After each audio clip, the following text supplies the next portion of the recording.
Good evening, ladies and gentlemen. This meeting, the formal meeting of the Richmond City Council, will now come to order.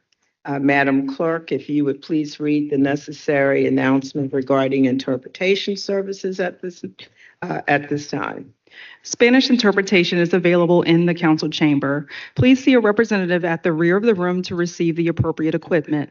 Spanish interpretation is also available through Microsoft Teams for virtual attendees in need of this service. Disponemos de servicios de interpretación al español en la sala del consejo. Por favor, diríjase al representante para recibir el equipo adecuado en la parte trasera de la sala. La interpretación en español también se está poniendo en disposición a través de Microsoft Teams para los participantes virtuales que necesiten dichos servicios. Muchas gracias. At this time, the invocation will be offered by Reverend Dr. Taylor Hartman of Second Presbyterian Church, and that will be followed by the Pledge of Allegiance. Welcome, Reverend. Thank you. Beloved, let us pray. O God, our help in ages past, you are our hope for years to come. By a hope that will not let us go, you are in this moment too, this age, this day, hemming us in behind and before. So let us rest in your presence before we present ourselves in service to the people of Richmond in this place we call home. Keep us ever mindful that we do not serve alone, for you are right next to us, knitting us together, calling us to the collective labor of lifting up the long forgotten, of holding the hands of the hurting, and of speaking up for the silenced. What a humbling ask, what a mighty task. O God, hold us fast, we pray, and show us where to go, accompanied by you and one another, never alone. Thanks be. Amen. Amen. Thank you.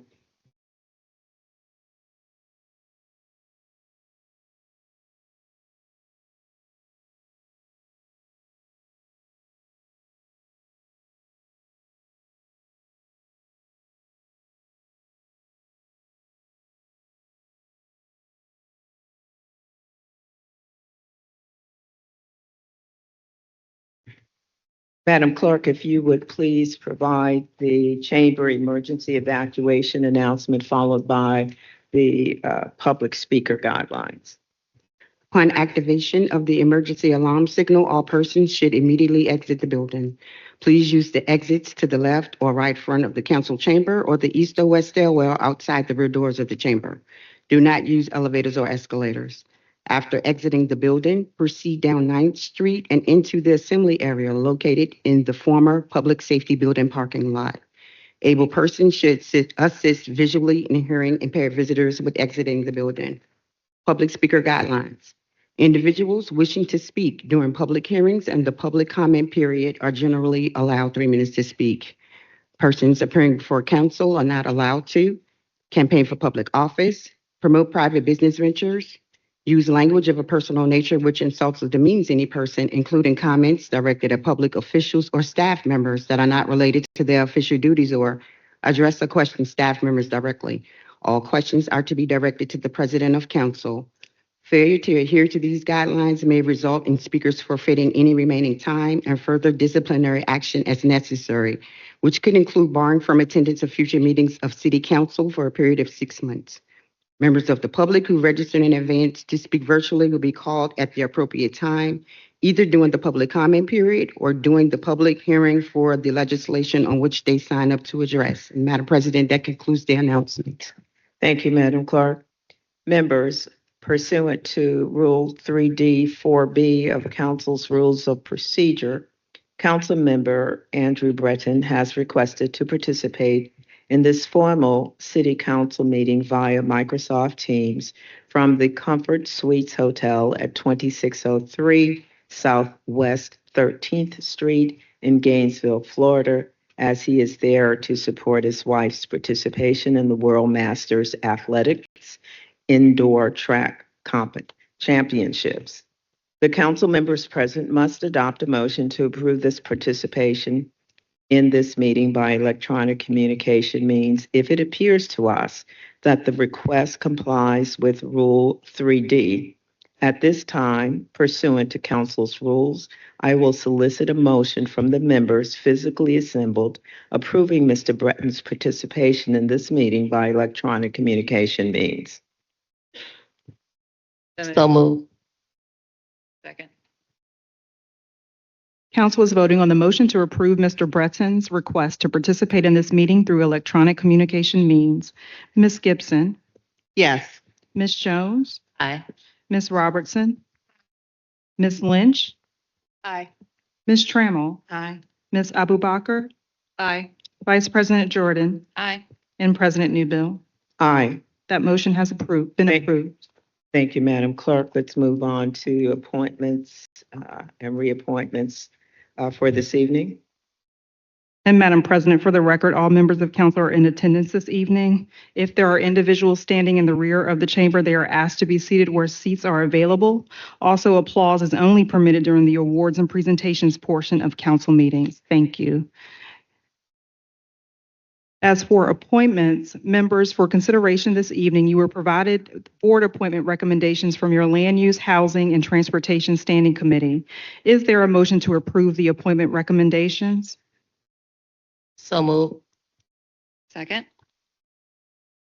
Thank you. Council is voting on the motion to approve the appointment recommendations as presented. Mr. Breton, Aye. Ms. Gibson, Yes. Ms. Jones, Aye. Ms. Robertson, Ms. Lynch, Aye. Ms. Trammell, Aye. Ms. Abubakar, Aye. Vice President Jordan, Aye. President Newbill. Aye. Those appointments have been approved. Thank you, Madam Clerk. Let's move on to recognitions for this evening.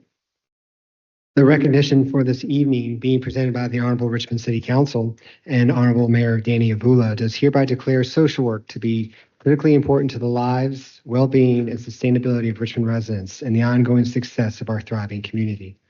Social work is a professional field and academic discipline that endeavors to help improve the quality of life for people, especially those experiencing distress, through the delivery of positive, impactful programs and services.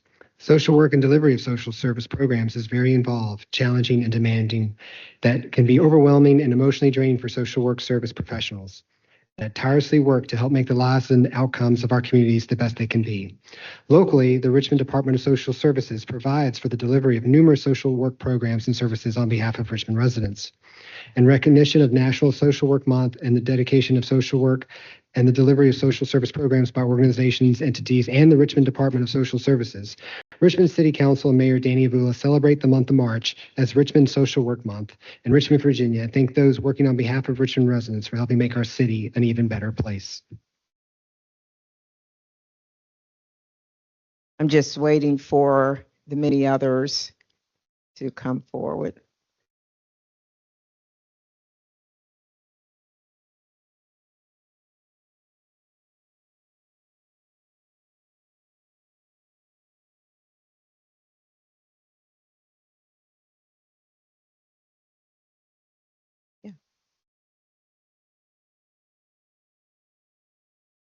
Okay.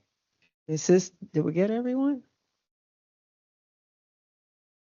So I want to say thank you on behalf of all residents in the city. I don't know how many times I have personally called some of you because we had a resident in need, whether it was to address someone in schools, someone who was out on the street in the weather, someone needing to go to hospital, shelter, you name it, you have been called. And not once did I have any of you say, oh no, call somebody, that's not us. Said, where are you? How can I assist? How many persons need to be present? And I simply want to say thank you. I've met some of you out in community, and many of us have. When you have come to work with us to ensure the general health, safety, and well-being of all Richmonders, and I simply want to say thank you to each and every one of you. And I know there are many others who are not here, and you will convey that thanks and appreciation on behalf of council, but I cannot thank you enough. There are many folks who are still with us because of your commitment and because of your service, and I thank you. Turn over to the mayor. Okay. If you should to assist staff. Okay. Here.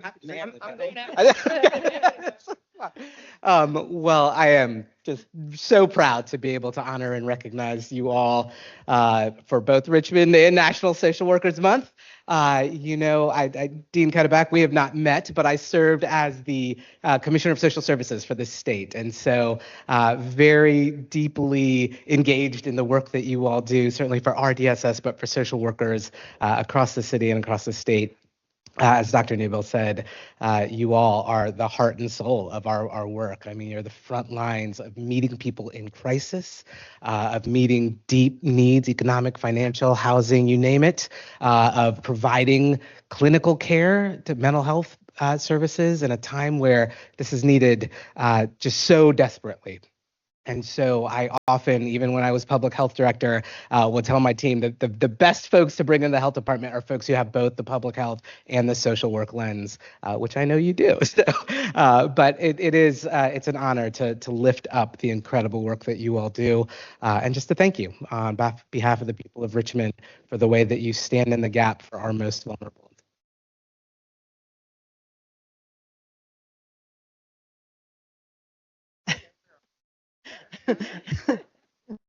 I just want to say from the bottom of my heart, thank you all because you all have helped all 9 of us up here as council members. And we know that when we call, you all are going to pick up the phone and you're going to give the research, everything that you will do the research and help us out. And I know that my citizens, they call me back and say, Miss Reva, thank you, because we're so grateful that we got some help today.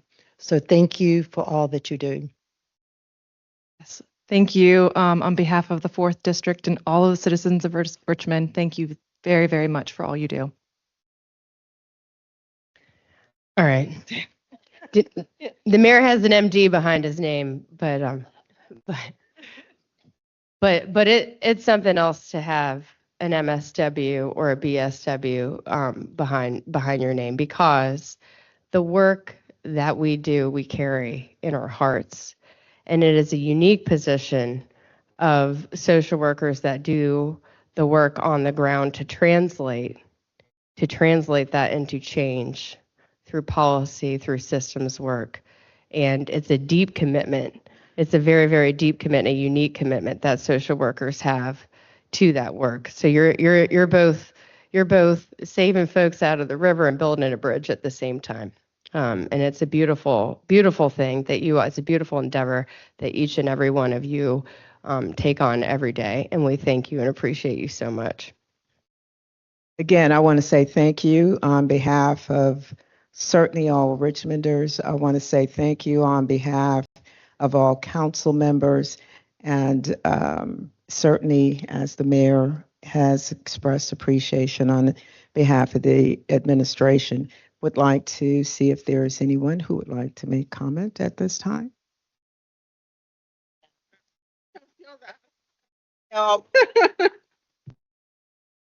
Thank you so much. I will say to Richmond Social Services, Dean Cuttyback, if I got that right, and Ms. Reddish with VCU, we have a number of colleges and universities that we work with where we have interns. So we're not just focused on the work that we're doing today, but also building the future and folks who will continue to build on what we've done going forward. So I just want to say thank you, but I won't be remiss if I didn't say I'm humbled every day that I come to work with the quality of character and heart of those that I get to serve with. So thank you.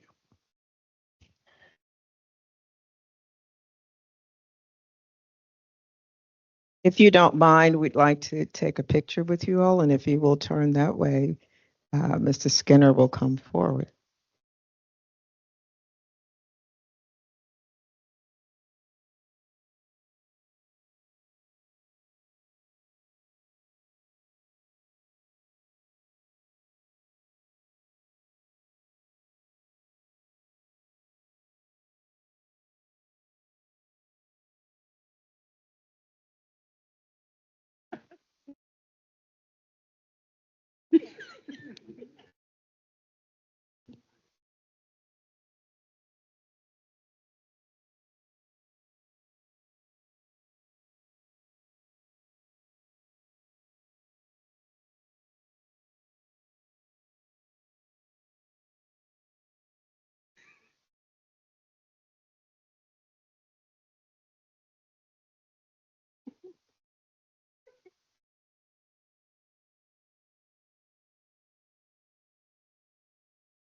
Okay.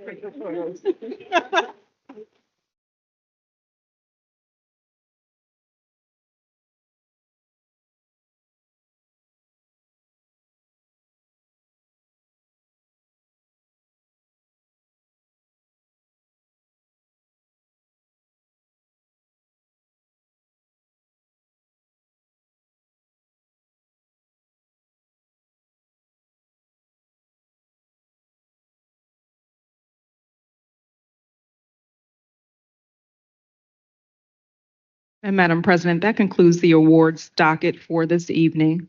Thank you, Madam Clerk. Let's proceed with the public comment period speakers. If you would begin with the first person on our list. The first speaker is Amori Speed.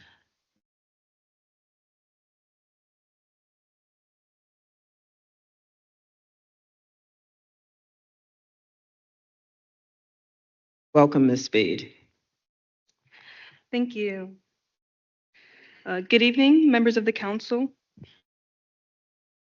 My name is Amori Speed, and I work as a community organizer with New Virginia Majority.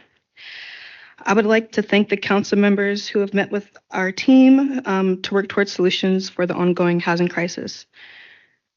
I stand before you to reiterate the need for tenants to be seen and protected as part of our solution to the housing crisis. Along with proper code enforcement and property upkeep, we ask that the Family Crisis Fund be robustly funded so that emergency assistance can be available to all people in our city. With increasing the Family Crisis Fund monetarily, we also ask for these funds to be available and accessible to all people in our city, regardless of immigration status, eviction history, and criminal record history. Although it is important to invest in and build affordable housing units within the next few years, I would like to emphasize the importance of emergency financial assistance right now. Richmond is a city built by and full of working class people, people working long hours with wages and paychecks that don't represent their efforts. Your constituents are working 2 or more jobs while still having to decide between a roof over their heads or food on the table. Financial assistance isn't some entitled, undeserving handout. It's prevention from eviction and homelessness and diversion from a system that seeks to repeat oppressive cycles. It is a solution that can be implemented currently and, like I said, right now. It was reported earlier this month that $9 million in federal funds that were supposed to be granted towards helping Richmond's homeless has been under threat due to the current national administration. This gives all the more reason for $9 million to be allocated to the Family Crisis Fund and to be allocated for preventing homelessness and keeping families in their homes. Safe, affordable housing and dignified housing is not only for those that are employed, those that are natural-born citizens, or those that are documented citizens, or for citizens without a criminal record. Safe, affordable, and dignified housing is a human right. That's all I got. Oh, I got papers for y'all to share. Thank y'all. Thank you. The next speaker is Jacqueline Anderson.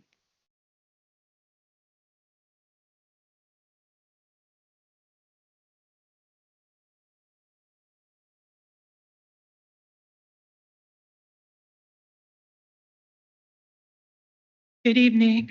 Welcome, Again, Ms. my name- Anderson. Thank you. Again, my name is Jacqueline Anderson. I'm a resident of James River Villas over in Southside, and I'm here to speak about the deplorable conditions in which me and other residents are dealing with. We have a rat infestation that is ridiculous. We've gone to the maintenance office and contact the rental office on numerous occasions, sometimes with our voices unheard for many days and weeks. I was without heat for an entire week and a half when after the water situation, my grandson and I and other people over in James River Villas have tried to communicate with the members of the office with little or no success unless we constantly are calling, and unfortunately they gotten to the point they don't even answer their phone. The voicemail is always full. I am a grandmother, a disabled person, and it's just been really difficult. I was a little nervous about this, but I feel that our voices need to be heard. The eviction procedures there are awful. They constantly change the rent without notice. Information. The only thing you receive is an eviction notice from the court system having you to report to the court on a particular day. I was in the hospital last year. I had all 5 of my toes amputated, and they tried to evict me because I was in the hospital.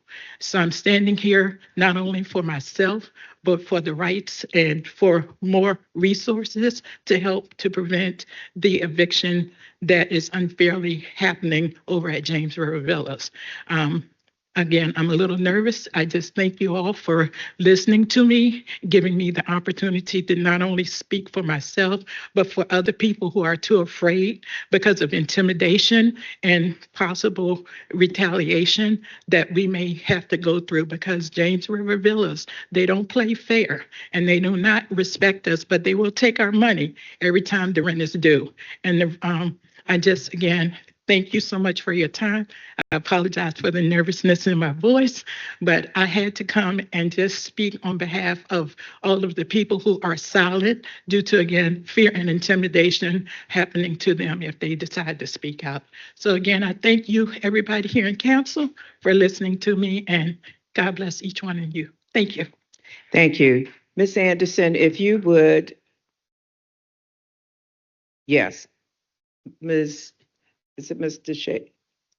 Okay, who's going to come forward, and if you would join her to provide some information and to be able to get follow-up there.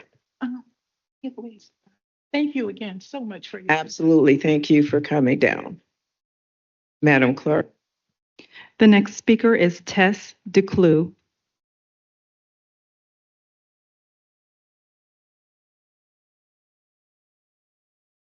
Good evening, council members.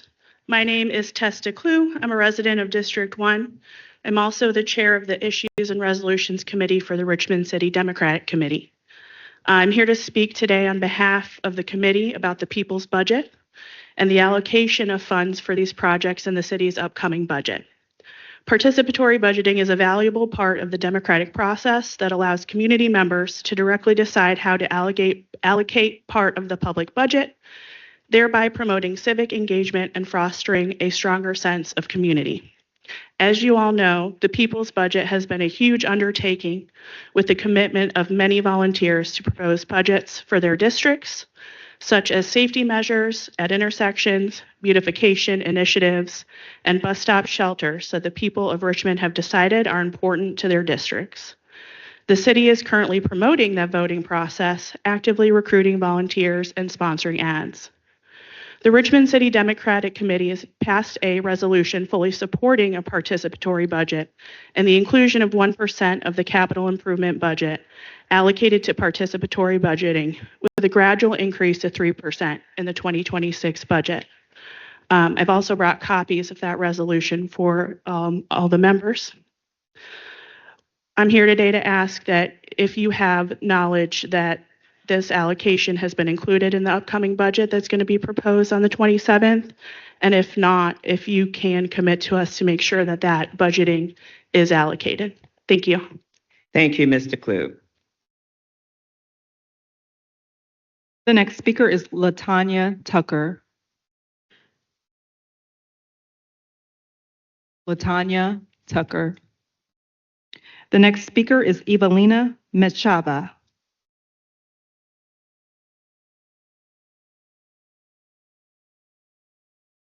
Good afternoon. My name is Evelina Mecheva, and I live in the first district. I come today to ask for you to interfere in the construction of a large industrial warehouse that Virginia Museum of Fine Arts, VMFA, is building in the middle of a residential block in the historic museum district, disregarding all guidelines and rules. It's calling it an accessory dwelling one day and a museum the next. It's acting as a state entity one day and as a private foundation the next. Whatever might suit its audience. We cannot understand why VMFA is not held to the same standards as everyone else. We cannot understand why you allow them to break the rules that you're supposed to enforce. We're not opposed to a warehouse per se.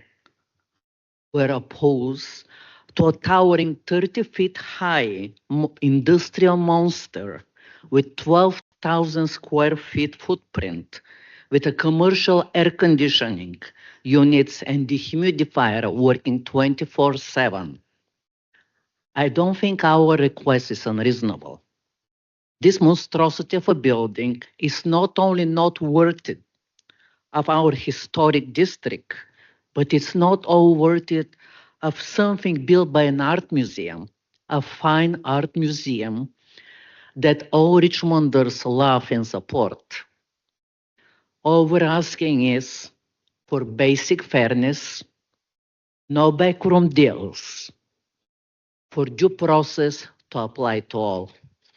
And this is rendering of what we believe the house is going to look like. Thank you for your attention. Thank you, Ms. Mecheva. The next speaker is Macy Osteen.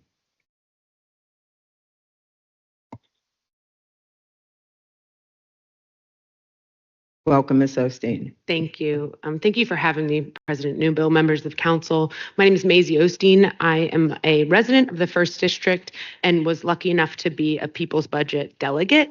And I'm here to add my voice to the call to ensure that the People's Budget is included in the official city budget, and to also thank you all for the efforts that you've made and the support that you've given to the People's Budget. I joined about 30 Richmond residents over the last 2 months, January and February, to work on all of the ideas. But that was on top of the commissioners, the delegates from each district, hundreds of people that joined town halls and came to block parties about the People's Budget, and thousands of people that put in ideas that are super exciting.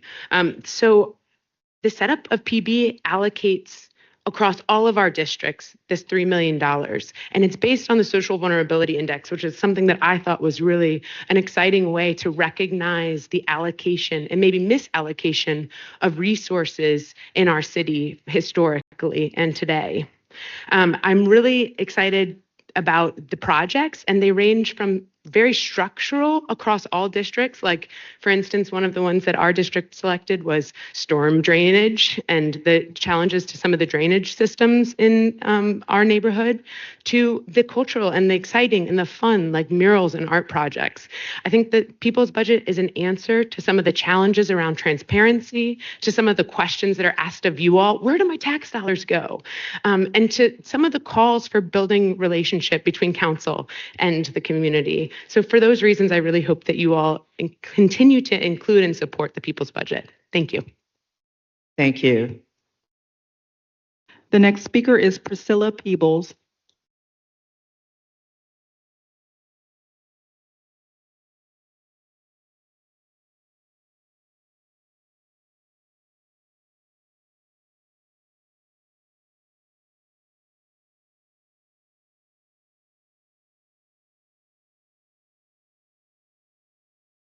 Good evening, council members. My name is Priscilla Peebles, and I'm 67 years old. And for the past 6 years, I've been working as a city contracted cleaner. I take pride in what I do, keeping the Department of Social Services clean and sanitized, ensuring spaces safe for everyone. I'm good at my job, and I show up every day with the same dedication. But despite of my hard work, the reality is that my pay simply isn't enough to survive. My rent, utilities, food, and basic needs all pile up, and no matter how carefully I budget, there's always a moment where something has to give. Often that something is my rent because I have to choose between paying it or bringing food to the table. Without the help of the Salvation Army and the generosity of a few kind friends, my electricity and water would have been turned off. On top of everything, we don't get any paid sick leave. I've had surgeries and injuries that kept me out of work for weeks with no income to fall back on. I worked through excruciating pain in my shoulder, and I made ends meet doing my knee surgeries last year. The burden of medical bills only add to my stress with co-pays piling up alongside everything else. Recently, the city raised the minimum wage to $20 per hour for city workers. But as a city contractor, I was left behind. It don't make sense that I work hard at a job, keeping the building clean and safe, welcoming. It isn't fair. The city contractor workers like me and myself and others are treated differently.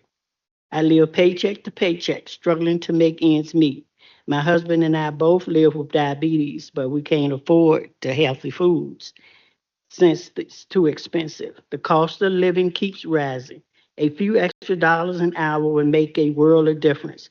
It could help me to pay my rent on time and allow us to buy healthier foods, which in turn will make us be able to take care of our health better. I am speaking for something, I'm asking for something simple, something that every hardworking person deserves, a living wage. It's time for the city to amend the budget that extend the minimum wage to You have 30 include seconds. the city contractor workers like me. We do the work, we deserve the pay, we deserve to have a dignity living.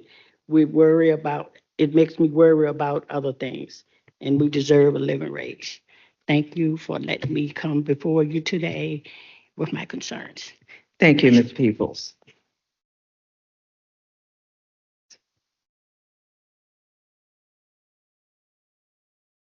The next speaker is Johanse Whitaker. Excuse me, one second. Ms. DeShazer, might I ask you to touch base with Ms. Peoples? Why can't I speak to Priscilla? She lives in my district. Why can't I tell her that you and I have? Oh, you can. I was just Can I- making sure why there does- was a staff person also. You know what? I'm going to Yes. bring my own mic. I'm going to bring my Go own ahead. mic. Do I? Ms. Trammell, go on with your comment. I wanted to thank her for all of her hard work. She has worked here on our third floor in pain when she was cleaning surgery after surgery. She's been here, tried not to miss any time, and she's come to us. And she, like I said, she needs help. And she's right.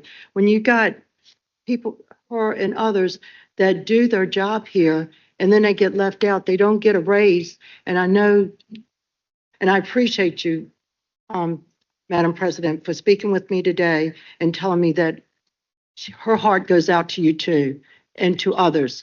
And maybe we can look into this, but I think you said a minute ago that you're under a contract for the city. Right.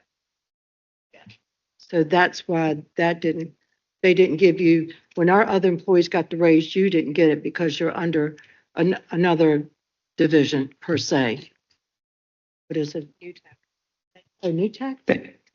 New Tech, they're the ones that do all of our, they're out there doing all of our, maintenance on the water meters and everything. Is that true? Okay, so I'm not sure Right. in terms of Ms. Trammell's question, but administration will somebody's raising their hand. Okay, Ms. Johnson. And if you will make sure that Ms. Trammell's question gets answered I'll at call some you point tonight. as well. I'll call you. Thank you.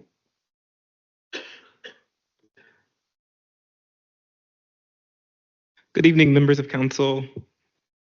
Before beginning my formal remarks, I just want to say how refreshing it is to look up at the dais and to see, so many powerful women. When I think about the people who have supported me, who I'm a community organizer who consistently show up for community to make positive change, it's the sisters who are getting it done. So just wanted to note that. My name is Johansley Whitaker, and I'm here to ask. I'm a community organizer at the Legal Aid Justice Center and a resident of the 7th District. And I'm here to ask that you would continue to support the funding of the Richmond People's Budget as was promised in 2019. Participatory budgeting, like the People's Budget, is extremely important to getting communities involved and invested in what's going on in our city. People want to be involved, but sometimes feel, and I hear this as a community organizer, that the city's going to do what the city's going to do, or they don't want to hear my voice, or things are going to go on, and I don't have a real way to participate. But not with the People's Budget. People are taken seriously. The ideas are acted on, and allowing people to have a say in how our tax dollars are spent helps build trust and respect with local government and improve communities in ways that make people feel valued and heard.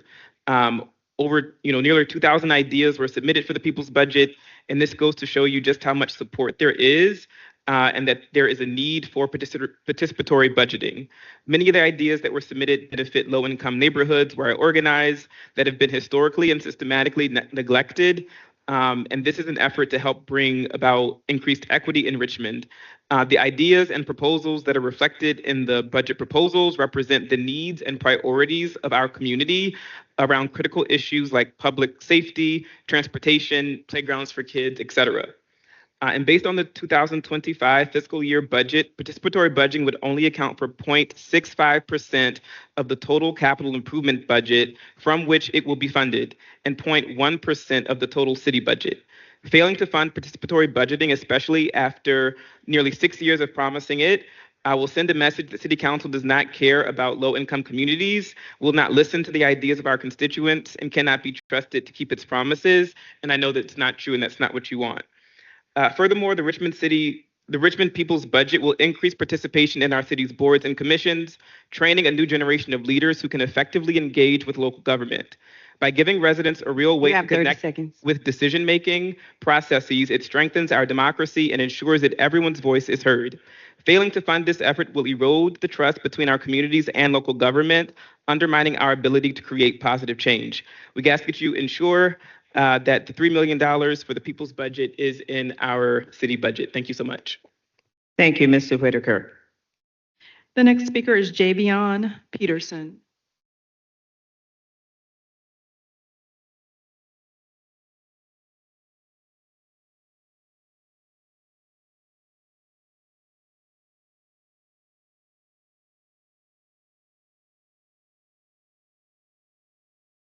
Good evening, Madam President and people of the council. My name is Javion Peterson.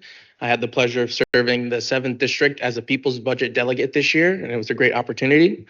I'm here speaking in support of the Richmond People's Budget. I hope by speaking in support today that City Council and the Mayor will include $3 million in the city's upcoming budget to help fund the projects that were submitted, reviewed, and proposed by Richmonders for Richmonders. Thank you for the opportunity to speak with you today. I look forward to your contributions and collaborations. Goodbye. Thank you, Mr. Peterson. And the last speaker is Maria Cara Rose. Good evening, Council. Thank you for having us this evening. I just want to echo several of my delegates' comments and questions and concerns about funding the People's Budget. I believe the work that we have done as delegates, I've had the privilege of being a delegate for the 3rd District and working with the People's Budget and everybody to bring forth the ideas that were submitted to the People's Budget, the participatory budget, work on calling them down, putting them into buckets, and ensuring that they are representative of what our community members want to see bring forth into their communities respectively. I really believe that this is a positive thing that we can do as a city to ensure that the people's voices are heard and that we can do improvements in areas that require more equity and inclusion as it pertains to writing the course of history that we have neglected in these communities. So I thank you for your time. I thank you for your consideration, and I really hope that you will consider the people's budget, participatory budgeting process in the next budget. Thank you. Thank you, Ms. Rose. And Madam President, that concludes the list of public comment speakers for this evening. Thank you. And I'll just say for those, first, I want to say thank you to all of those who came this evening to share your comments with us on all of these subject areas that are included here.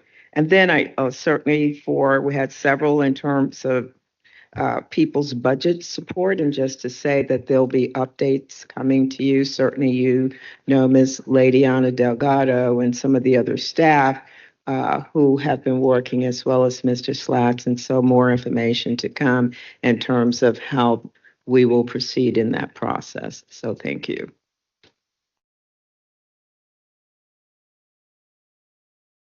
Mr. Clerk, can we move on to review amendments to tonight's agenda?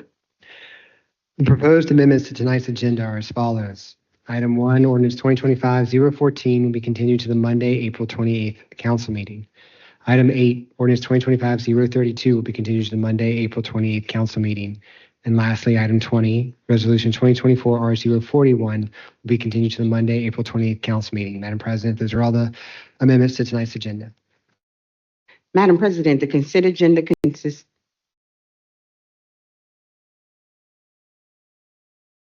Madam Clerk?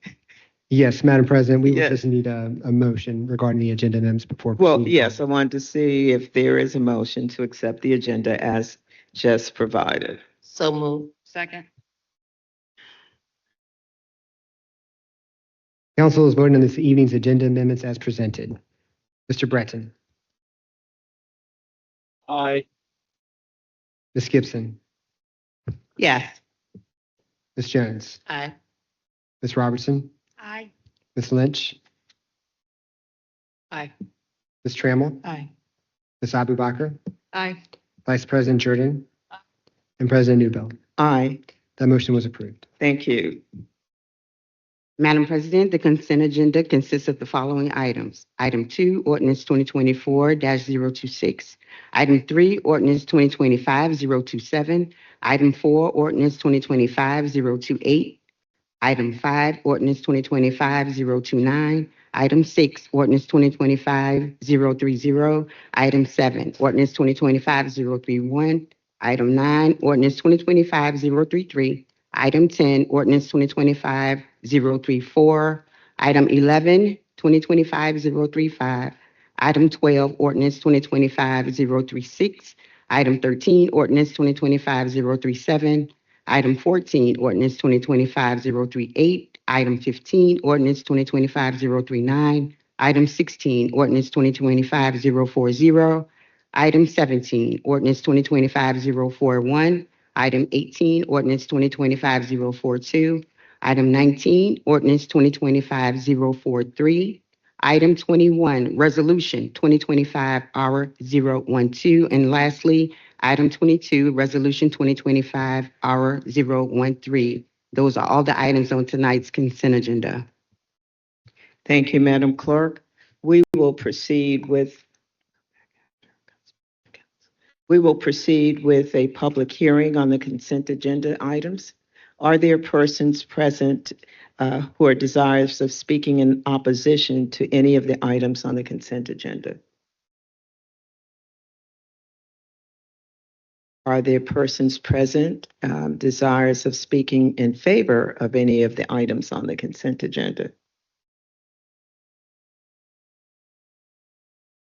Thank you. The public hearing is now closed. Bring it back to council. Councilmember Gibson. Thank you, Madam President.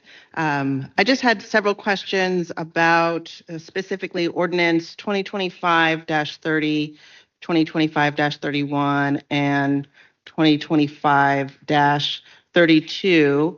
These are all grant proposals for through the Economic Development Authority for affordable housing in the city. And given the focus that we have in a city on affordable housing, I wanted to ask some questions or flag some questions, if not to impact these particular ordinances, but to inform kind of some processes or information moving forward. The ordinances each stipulate essentially, so there's the value of the land today. So say for one of them, it's worth $11,000. And that with the agreement of providing these affordable units, the developer would basically not pay any additional property tax on the updated, once they put the enhancements and built the structure. And so the grants are worth anywhere from, over, say $200,000 a year to even $400,000 a year worth of property tax that's going to be granted. And so, this is a substantial amount of money. We're about to enter into a budget season where there'll be lots of talk about, not having the funds that we need to do what we want to do. And obviously, affordable housing is something that we want to do. So I guess one question that I have is just regarding the length of the grant. I mean, 30 years does seem like a very long time. And so I was just wondering where that number comes from and if that is something that can be reviewed from project to project.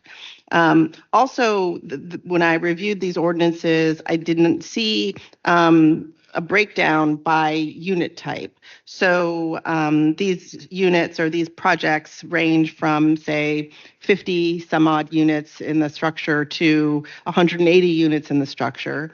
And I'm certain that prior to my tenure on council, that as the city was determined, right, that we are in an affordable housing crisis, that there has been some investigation specifically as to the sizes of units that we have the highest level of need.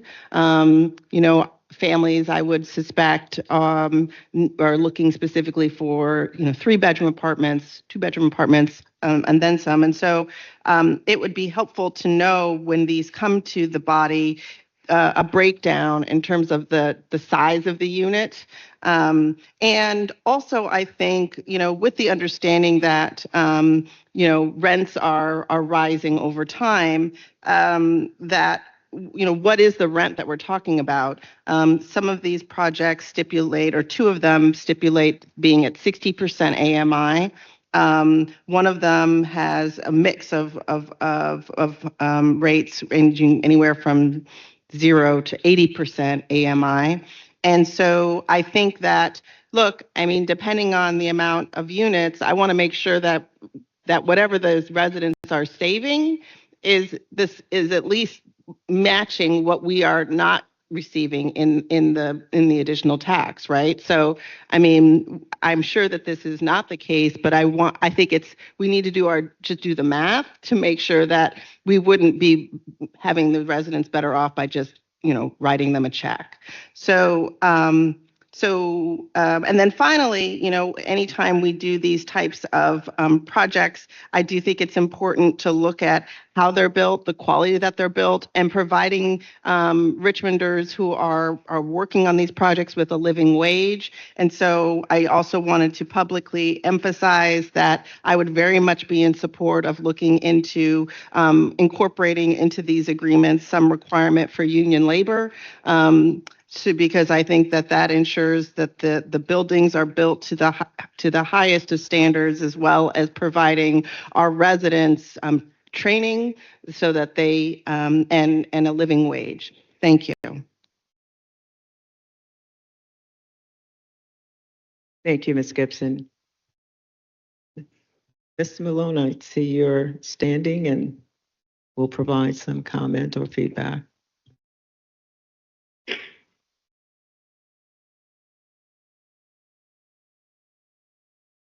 Good evening, Chairman, council members. I'm Merrick Malone. I am the Director of Housing and Community Development. In terms of the Affordable Housing Performance Grant, I know you asked several questions. First of all, let me start with the 30-year requirement. It really is a 15-year requirement with additional 15 years at our discretion. Part of the reason for that is the financing generally of the projects generally coincide with 30 years if you're doing an affordable project. Virginia Housing, whether you're dealing with banks, so it does coincide with that. The other reason that we like 30 years is because we like to keep the project affordable for 30 years. Generally, in 15 years, most developers, and after the 15 years, would then take that project to market. And I'm not talking about something this is what I experienced when I was deputy mayor in the District of Columbia. After those affordable units that period ran, the developers took those projects to market. So we're trying to keep those projects affordable developments for 30 years as opposed to 15. The other thing is that the tax itself of the Affordable Housing Performance Grant, let's start with the developer doesn't get this until they actually build the building. And what they get is when that starts is the incremental tax increase from assessment year to assessment year. So in other words, if the property, when it started, was $100,000, I'll just use that. And then the next year, the assessment had gone up to maybe $150,000. The developer pays the $150,000, but they get a rebate based on the $50,000 for the incremental cost. So that has been the incentive to actually get us to the point where we almost have added about 2,700 affordable units in the last 2.5 years, just with this particular tool. The bedroom sizes, in this case, we don't demand that because the market, as we get closer to that, the market will dictate the demand for the different sizes of the units. What we're trying to do is get them actually built so we can create more affordable units in a time frame that's as quickly as possible, because we are actually behind. And as the value of properties increase, our challenges become more and more difficult to provide that affordability. So we're trying to encourage it. We're trying to maintain it. Also, within our Affordable Housing Performance Grants is a requirement that the developer provide $10,000 per unit for maintenance after that 15-year period. So if you had, if there was 100 units, that 100 times 10,000, that would be the investment that the developer has to make in those units to repair, to maintain, so that we maintain those units. I think that the last issue in terms of obviously having the desire to include our people, and you talked about, I think, labor union. One of the challenges we have to creating affordability is additional cost. And cost, if there's anything that increases those costs, it makes it very difficult to maintain that affordability. And I'm not sure. I think we'd have to do a study analysis of how much cost that might add if we went to labor unions, that kind of thing. But certainly is something that we can look at. Councilmember Gibson. Thank you. And I appreciate that information, and it makes sense. As it pertains to the number of bedrooms, I really do think that matters quite a bit, just in terms of making sure that the math adds up. And I understand that the development process can be fluid, but I do think that it's critical for us to be considering that as we are making these decisions. Because, look, I suspect that the demand is higher for 2- and 3-bedroom apartments. I mean, 1 and 2s. Basically 1 and 2s is the demand is higher for. Yes. So there's two different things I think on the table. One would be the demand, the market demand, but two would be the need, I guess, is what I'm also getting to. And so I'm thinking about families who are moving out of the district. We're seeing enrollment drop in schools. And so those folks are going to be looking for 2 and 3 bedroom apartments.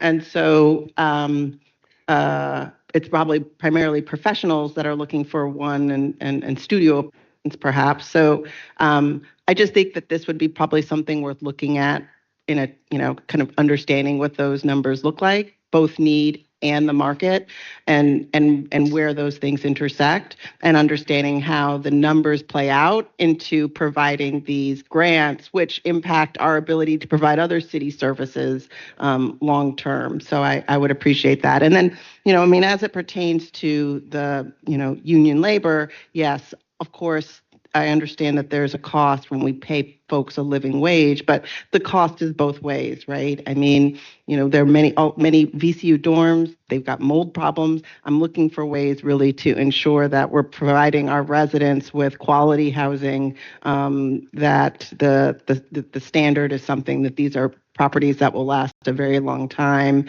And I think the benefit of providing folks with a living wage pays us back in dividends. Thank you. Thank you. Thank you. Thank you, Mr. Malone. Appreciate the comment and update. Councilmember Lynch?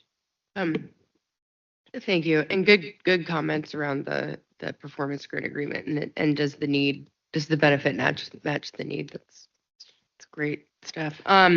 This is a question around ordinance 2025-033. And I tried to get some background from some of my colleagues. Did not have benefit of being there in this moment when this ordinance was presented, but wanted to just ask a couple of questions, because we have done multiple iterations of studies for the footprint by which this is slated to happen. So just wondering, this is $1 million that we are committing in order to draw down an additional $2 million. And really, but is the what for what? Are we commissioning a study? Are we paying for infrastructure? What is it actually? Here we go.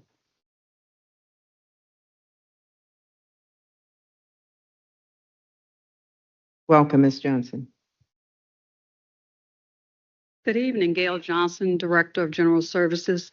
So the $3 million is to hire consultants to look at the Richmond 300 plan and give us some suggestions on best use of that property, along with possible financial options to do things in that area, to develop that area out. We're looking and focusing on a new courthouse, also the permanent transfer station for the GRTC bus location that's temporarily right in front of the John Marshall Courthouse.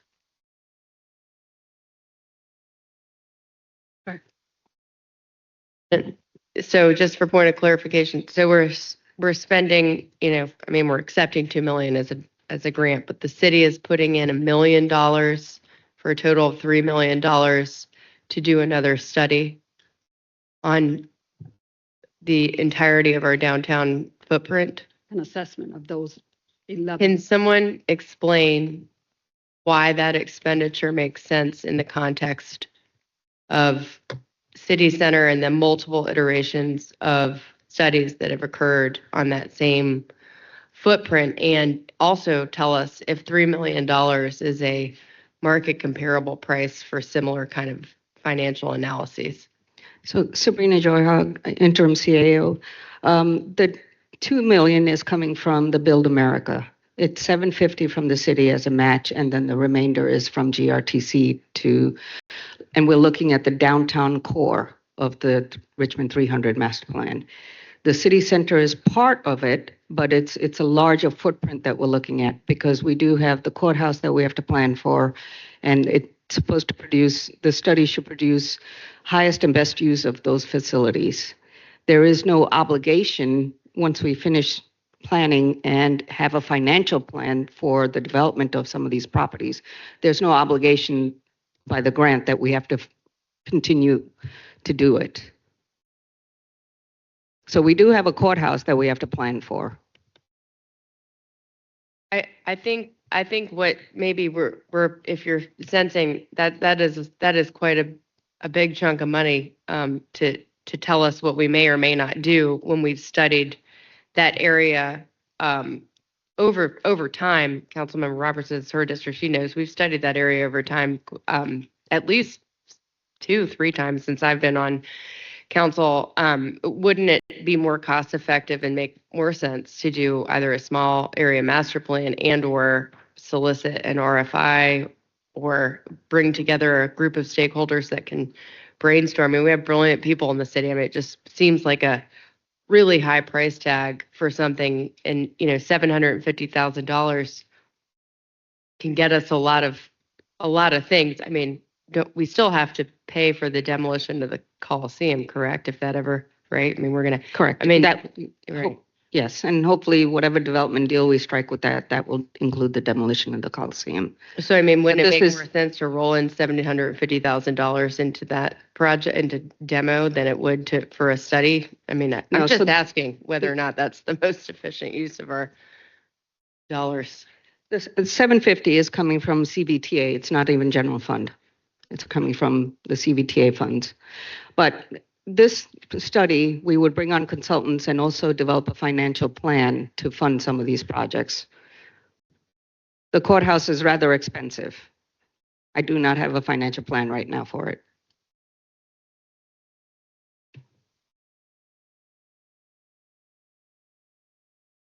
Yeah, I, if you all think that's the best use of funds, I hear you at CVTA money. That's $750,000 worth of sidewalks, traffic calming that we could use for that if it's CVTA money, which are allowable uses for that fund. So, I mean, just a value, just raising a value question there. Thank you. Thank you. Councilmember Gibson? Thank you. I had one other question about item resolution 2025 R013, which is to express the concurrence of the council with the inducement resolution adopted by the Economic Development Authority of Henrico County, and to approve the issuance of revenue bonds in a not to exceed $15 million for the benefit of Bon Secours Mercy Health. And so I was just hoping to get a little bit more information about that, why Henrico is involved with this particular item, if the facility, the community hospital facility, is going to move services away from Richmond, and why we would. Thank you. Ms. Ebert? Good evening, Council President Newbill. Sharon Ebert, Deputy Chief Administrative Officer for Planning and Economic Development Portfolio.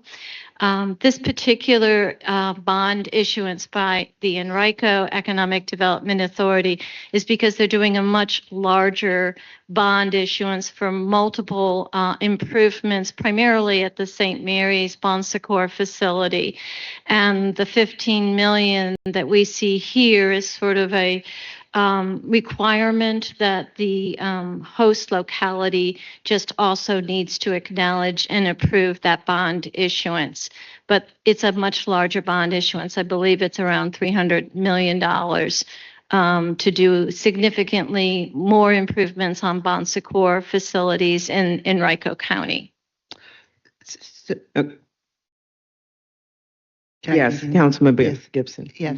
So just for clarity, will this impact the level of services at Richmond Community Hospital? Yes, there's $15 million that's appropriated for the community hospital up on 9 Mile Road. Yes. And so do we have an understanding, will any services be removed from community hospital? Not that I'm aware of. Ms. Gibson, I've also asked that question. That is my understanding as well. Mr. Rhodes Rittenhour is in the audience. If there is anything different than that, then feel free to have comment. But other than that, we're good to go, correct? Thank you. I'm sorry, Mr. Rittenhour is also with bonds, of course. Thank you.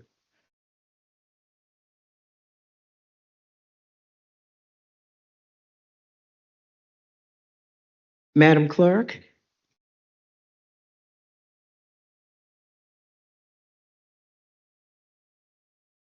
Yes, Councilmember Robertson wasn't able Yes, to just give in my regards to the docket that's before us, and some of the questions that have been asked, specifically as it relates to several papers that are for us for performance grants as it relates to affordable housing. I feel a sense of obligation to speak in regards to that. The city is in a housing crisis today because over the past years, we have looked at different ways by which we could expand the development of affordable housing in the city. And the appropriations to do such has been tremendously limited as it relates to us having the political will to put money forward for this. And it's very essential at this stage of the game that we look at as many opportunities that are available and affordable to us, afforded to us, for opportunities to invest and for opportunities to expand our partners. This initiative of providing a grant to support housing development is not new to the city. A lot of the reasons that the city have experienced the growth that we have today is because of abatements that we use to just stimulate the market of increasing our residents in the city of Richmond. And at that time, affordable housing was not included. It should have been. Hindsight tells us that would have been great if we had that. But now we have an appropriation. We have identified a dedicated source of revenue, which we are affirming that money is always set aside specifically for housing development. And it is limited to just giving abatements, grants, rebates for affordable housing. And we are just beginning to move the needle. But I will say, even with the investments that we've made through the Affordable Housing Trust Fund, and we've developed a tremendous number of affordable housing, considering the dollar amount for each affordable housing unit that we develop, we are providing gap financing. So we are leveraging 10, 15 times or more the actual private dollars that this money brings to the city of Richmond for development. And the grant performance, the good thing about it, has been stated, even with the development, the developer has to pay the taxes, we rebate. And so we have a close opportunity for oversight. And we've also asked the administration to provide us a report on each one of the grants, where they're located, all of the information as it relates to the size of the units, because we want to make sure that in this process that we do not have anything that we refer to as inclusive area zoning, but we want to be sure that we are not locating affordable housing all to one neighborhood. And we also want to use this as an opportunity to look at how we prioritize the other amenities that are needed, the bus routes, the shelters, the sidewalks, the drainage, and those kinds of things as we align our amenities to bring about quality neighborhoods. So this is a great opportunity. We've We've moved a lot of units into production through this grant, through the rebate initiative, and I strongly support it. We're going to monitor it. We're going to stay on top of it and make sure it's doing what it's supposed to do. But one thing we know for certain, it's building more units than what we've been able to build at any one time in the city of Richmond. And in regards to the downtown financial investment and the source of a full grant, plus the return on revenue that our taxpayers have already paid to be invested to get the downtown area prime real estate underdeveloped for many, many years. And I'm hoping this time the administration and council is working together so that we can really start turning that around into a development. And I would ask my colleagues to support those papers as well. Thank you. Thank you, Councilmember Robertson. With that, Madam Clerk, I will call the question. Council is voting on tonight's consent agenda as presented. Mr. Breton? Aye. Ms. Gibson? Yes. Ms. Jones? Yes. Ms. Robertson? Aye. Ms. Lynch? Aye. Ms. Trammell? Aye. Ms. Abubakar? Aye. Vice President Jordan? President Newbill. Aye. Those papers have been adopted. Thank you, Madam Clerk. Let's move on to approval of the minutes. The minutes to be approved are from the March 10th, 2025, 4 o'clock informal and 6 o'clock formal meetings. If there are no amendments or corrections, then those meeting minutes will stand approved as presented. And Thank you, those minutes have been approved. Thank you. Thank you, Mr. Clerk. Madam Clerk, let's proceed with introductory papers. Members, the list of legislation for introduction this evening consisting of items 1 through 5 has been provided to you, and the legislation on this list is hereby introduced as presented. A copy of the list is currently available for public inspection at the rear of the chamber, and an electronic copy and copies of the listed legislation will be available on the city's website on Tuesday, March 25th. Thank you. Thank you, Madam Clerk. We will now move on to announcements from councilors, and I'll start with Councilmember Trammell. Oh, I'm sorry, Councilmember Trammell. I thought you were blinking there. Councilmember Abubakar. Okay. So, first and foremost, last week was a whirlwind of neighborhood association meetings. We had 3 in one night, but I want to give a particular shout out to the Trailer Estates Civic Association for welcoming me to their annual meeting and continuing to engage with my office. I look forward to many more conversations with them. My first meeting of the newly established 4th District Neighborhood Advisory Team is coming this Wednesday. I'm grateful to the over 24 residents participating from all corners of the 4th District. This was really my way of engaging neighbors in a deeper conversation, those who are not represented by neighborhood or civic associations.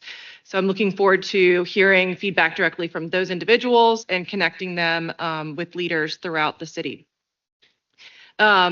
As many residents may be aware, there is a sinkhole that is appearing on Forest Hill Avenue right in front of the Food Lion. So I am praying that this does not rear its ugly head again. DPU has already put a protective plate out over the hole and is going to be scoping the area to fully diagnose the issue. I appreciate DPU responding so quickly, and I will keep everyone apprised as we learn information as quickly as possible. Lastly, the team behind the Evelyn, which is that new mixed-use building right on Forest Hill where the old Bank of America property is hosting an open house Saturday, April 5th from 10 a.m. to 12 p.m. I had an opportunity to tour some of the apartments in the retail space last week, and they are amazing. So I would encourage all residents that are interested in seeing those to come out. The team behind the Evelyn is extremely committed to being a positive new member of the community. I know that they've already brought food to Fire Station 20.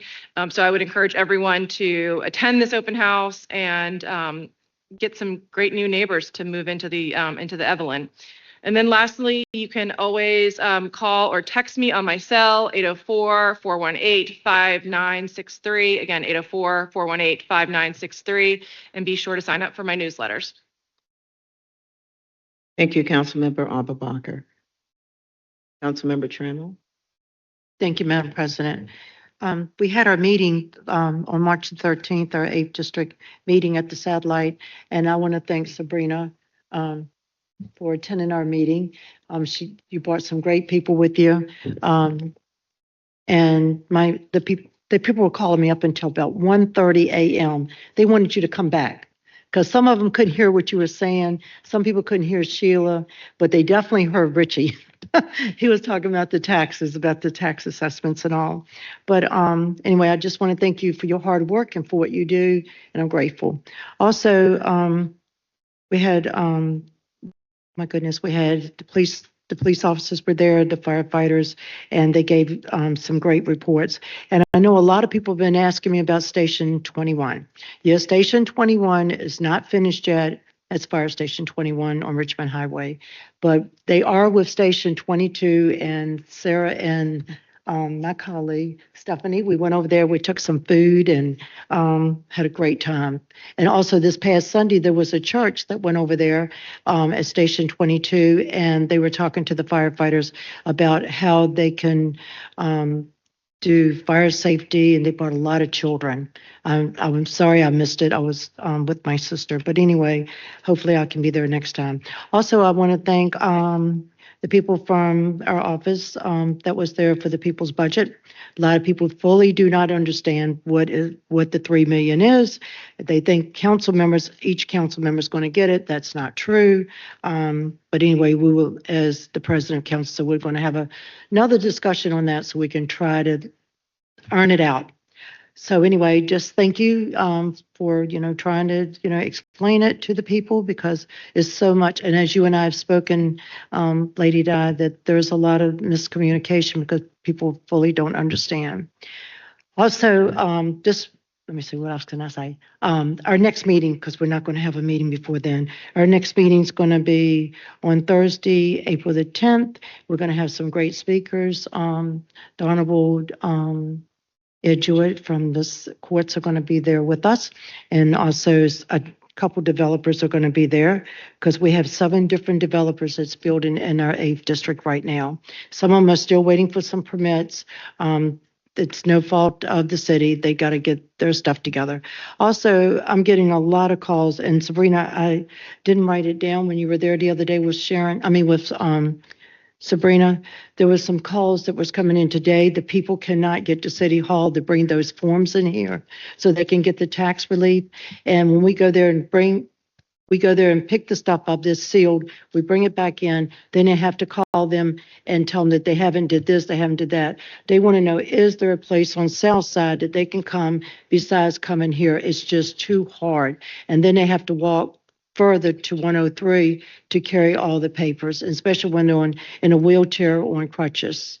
So I told them I would ask you about it, and I'll get back with them maybe tomorrow. You can help me with that.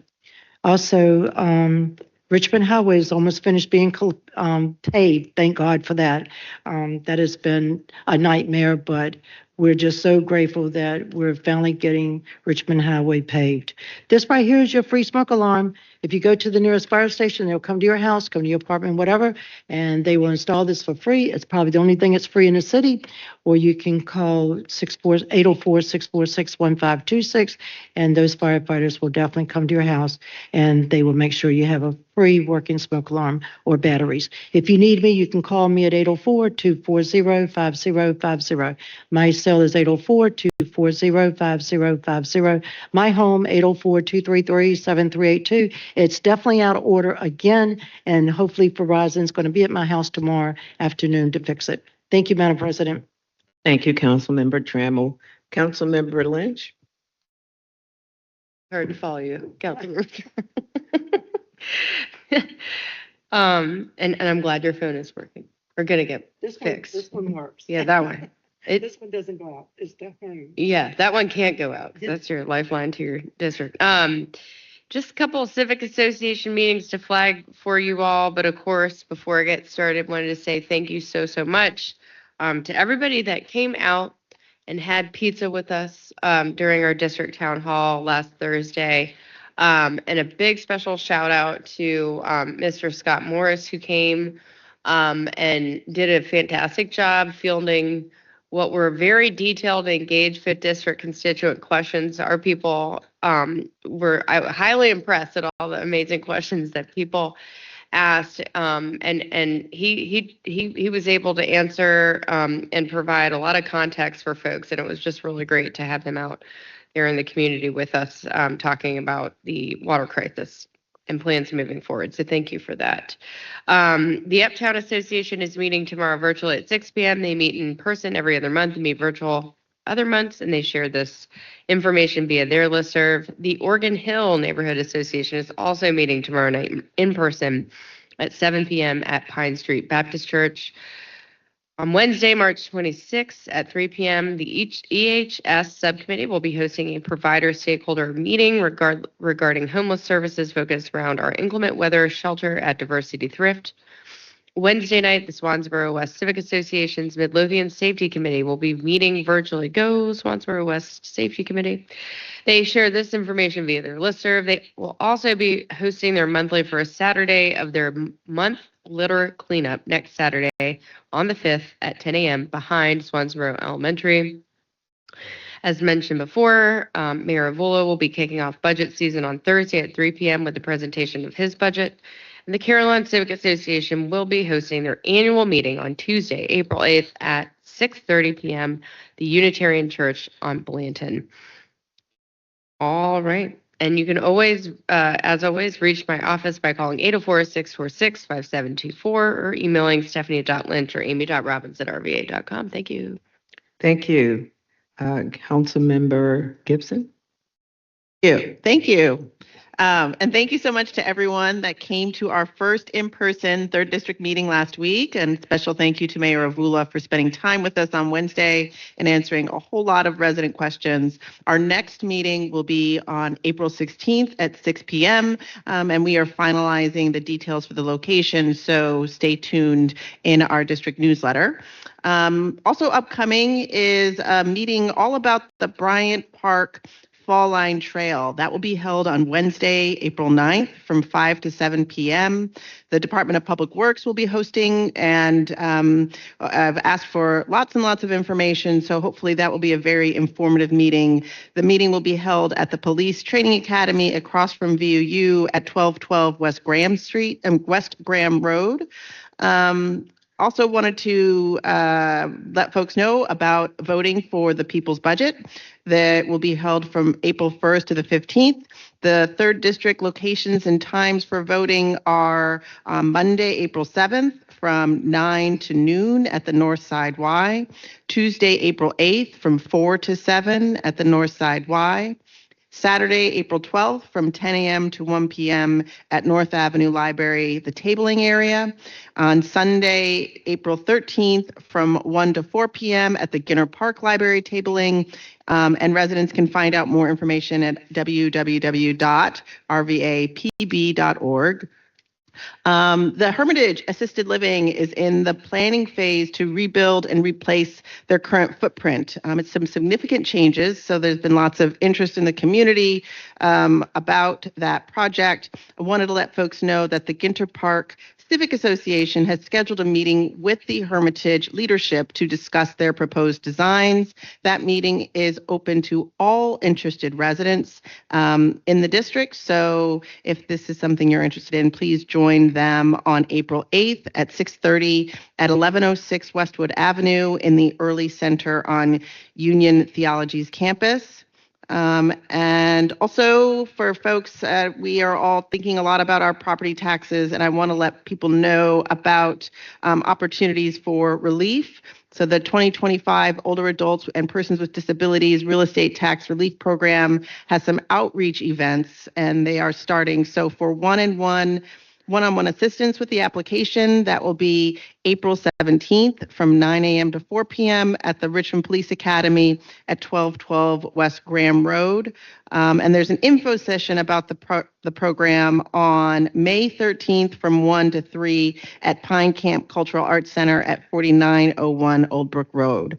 And then finally, lots of information about Civic Association meetings. I want to thank the residents of Washington Park and Rosedale for hosting me last week.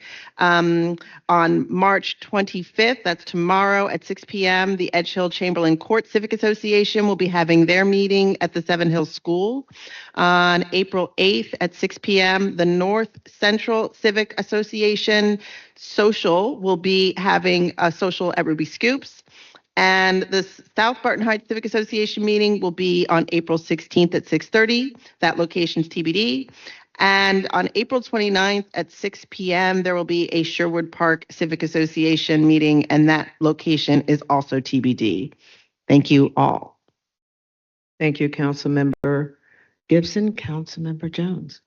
Thank you, Madam President.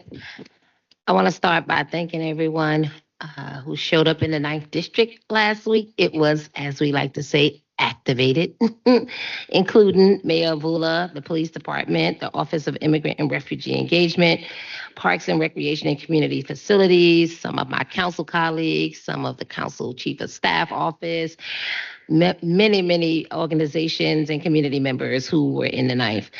I want to just say thank you. And as you continue to show up in the 9th, we really appreciate you. For starters, we had a community walk last week on Alaska Drive, and residents were really ecstatic about that. And so we're hoping to continue that going. Southside Community Center's ribbon cutting was amazing. It was a testament to your care for your neighbors. And as we continue with our district theme of community engagement, your ongoing support will help us strengthen trust and unity across the community. Activating the 9th means advocating for the resources we already have. And so I encourage you to keep submitting your concerns through RVA 311. Your voice matters, and mark your calendars actually for our April town hall on April 17th at 5:30 p.m. We are officially back at Southside Community Center every third Thursday of the month, beginning at 6 p.m. I'm sorry. And this meeting will feature a presentation from RVA 311 along with Plan RVA, who will gather community input to help shape solutions and drive progress in the greater Richmond region. If you are seeking housing assistance, the RVA Stay Gap Grant Program offers a one-time $1,200 income-based grant for eligible renters and homeowners. Additionally, participants in the tax relief for older adults and persons with disabilities program can receive relief through a real estate tax exemption or freeze. Assistance for both programs are available through RVA 311 under the Taxes and Billing tab. And lastly, a few exciting things happening at Broad Rock Library. One, there'll be a blood pressure screening by the American Heart Association every third Monday from 3:30 to 5:30 p.m. Homework help and reading together is available for students every Tuesday and Thursday from 3:30 to 5 p.m. I think they also are looking for volunteers, so if you know anyone that is interested. And then the Office of Community Wealth Building holds office hours every second Wednesday from 2 to 4:30 p.m., allowing you the opportunity to meet with a barrier navigator to assist you with the programs that they utilize in gaining employment. For more information, you can reach out to Broad Rock's library website or stop by and get to know the librarians. As always, you can reach out to my office, nicole.jones@rva.gov, and please copy my lovely liaison, Ms. Taya West at Taya, TAYA.West@rva.gov. Thank you. Thank you, Councilmember Jones. Councilmember Robertson? Thank you, Madam President. A couple of announcements of some events that are taking place in the 6th District. First of all, we will be having our monthly town meeting this Thursday. The meeting will be held at the J. Sergeant Reynolds campus downtown. Parking is provided in the campus parking lot. Just bring your ticket with you to the meeting and we will validate that parking.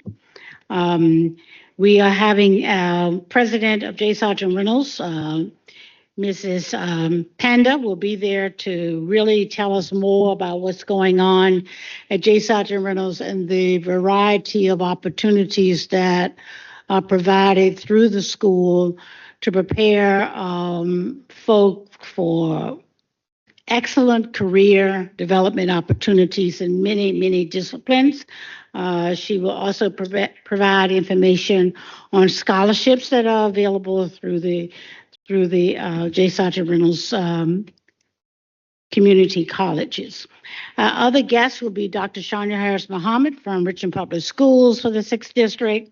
She will be bringing us information on the status of the school, as well as to speak to the concerns that many residents have raised as it relates to the elimination of the federal Department of Education. So far, we have not had any known negative impacts as it relates to the potential of that.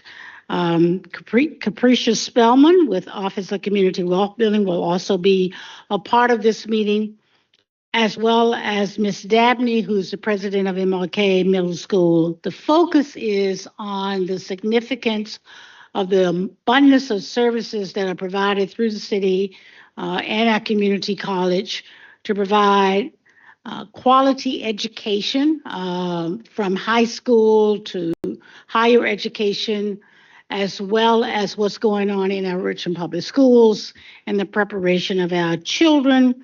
The idea is to build a strong workforce and to eliminate the next generation of poverty that we currently have been dealing with in the city of Richmond. Also, as you're aware of, Underground Kitchen provides a nutritional food training and supply of foods for families.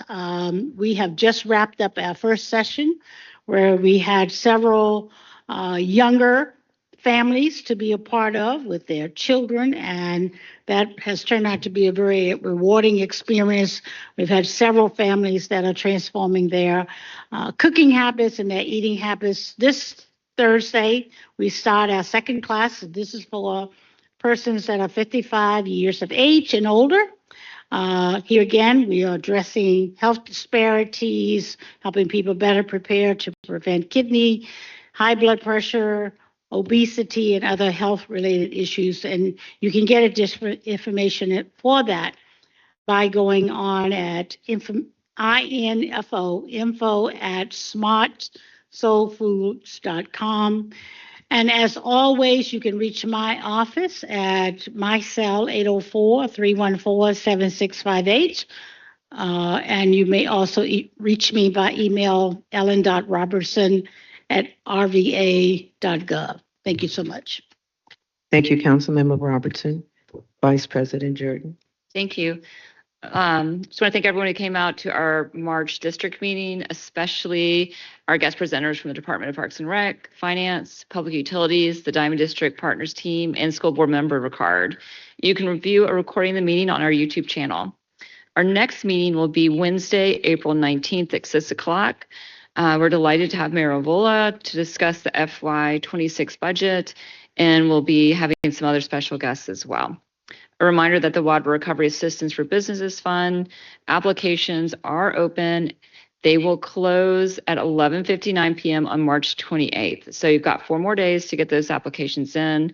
For more information about the program, including eligibility criteria, visit thembl.org. So thembl.org.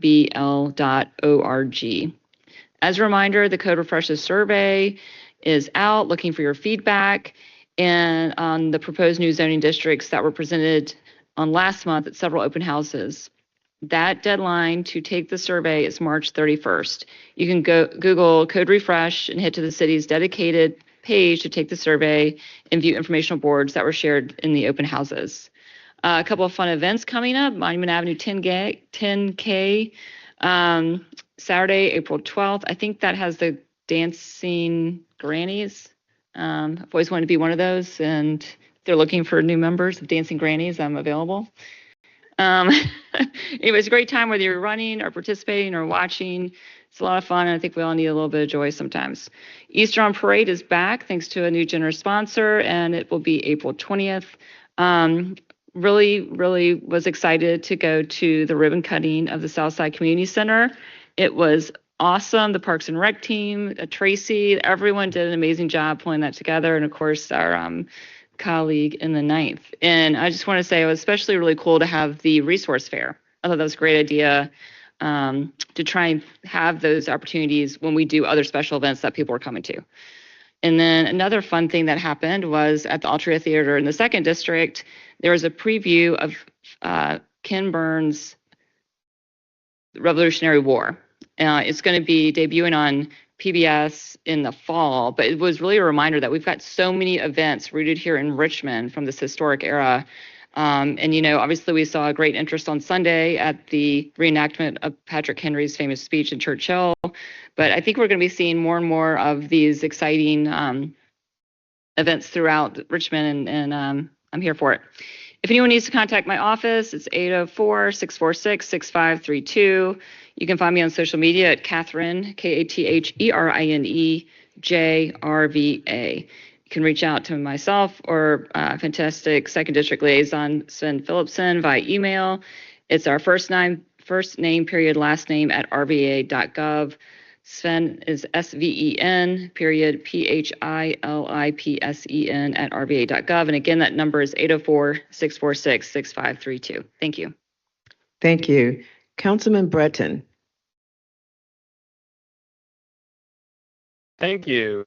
I want to thank the Museum District Association for having me last week at their annual meeting. I also would like to announce our next town hall for 1st District will be April 23rd at Mary Mumford. We have been getting a lot of phone calls and emails about pedestrian and traffic safety in the neighborhood, and so we will also be scheduling a pedestrian safety forum, and so watch for the date is still to be announced for that. Prayers and well wishes continue to go out to our PS Principal Greg Music, who still is under critical care at VCU Hospital. I do also want to mention that Albert Hill Yard Sale is coming up on April 26th, and they are still looking for donations for the yard sale. And I lastly want to remind everyone that 311 is the best way to get service from the city. You can call in and have them call you back, and you don't lose your spot in line. And there's also a new city directory on the rva.gov website that helps you find contact information for the department that you want to talk to. So always be sure to check 311 and the city directory, and then after that, you can email me and my liaison, Whitney Brown, at rva.gov to help you if you still need help. Thank you. Thank you, Councilman Breton. Just a few items. I had a busy weekend. That's because in our city, we had some major events. On this past Saturday at the Convention Center, we had the 2nd Annual Youth Summit. And I want to thank Ms. Tracy DeShazer for her work.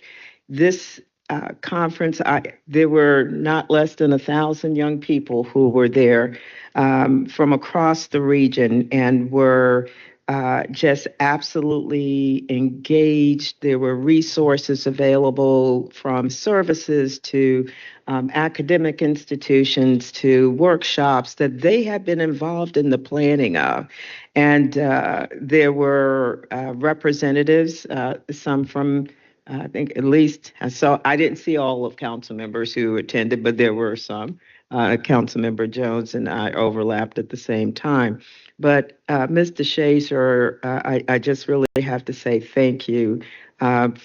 This was an amazing, amazing event that really had the youth engaged. And I don't mean kind of perfunctory. They were all engaged in the workshops, the events, the activities, because I think the critical part here was that they were involved in the planning. So I want to thank her for that and look forward to the 3rd year.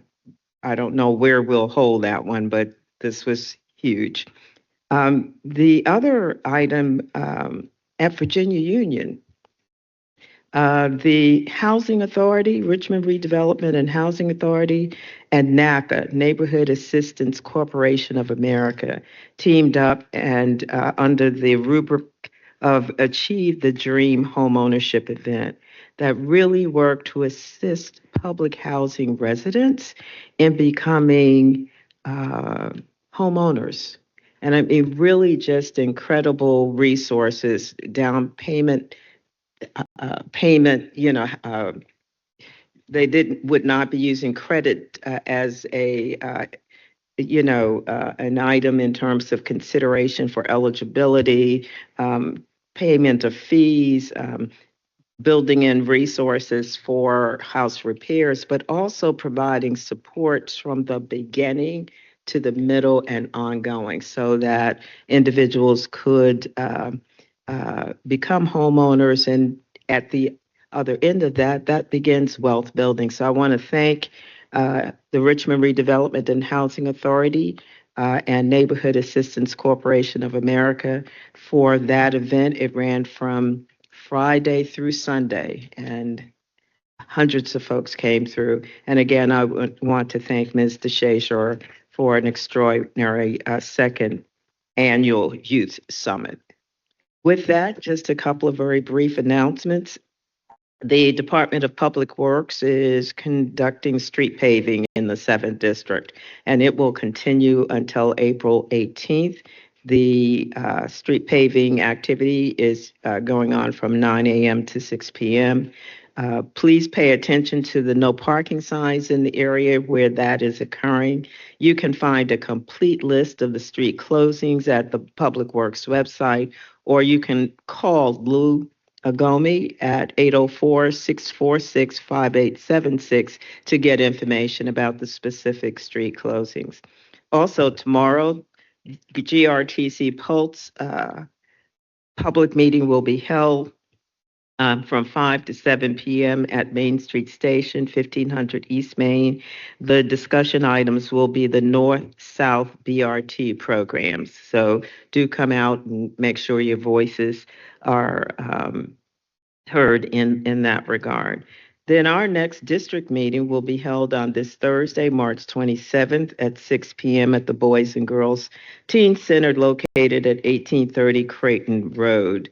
There will be representatives present to provide updates from DPW, DPU, Office of Sustainability, our public schools, public safety professionals, police and fire, as well as opportunity for an overview of where we are with our FY26 budget and the work process for it.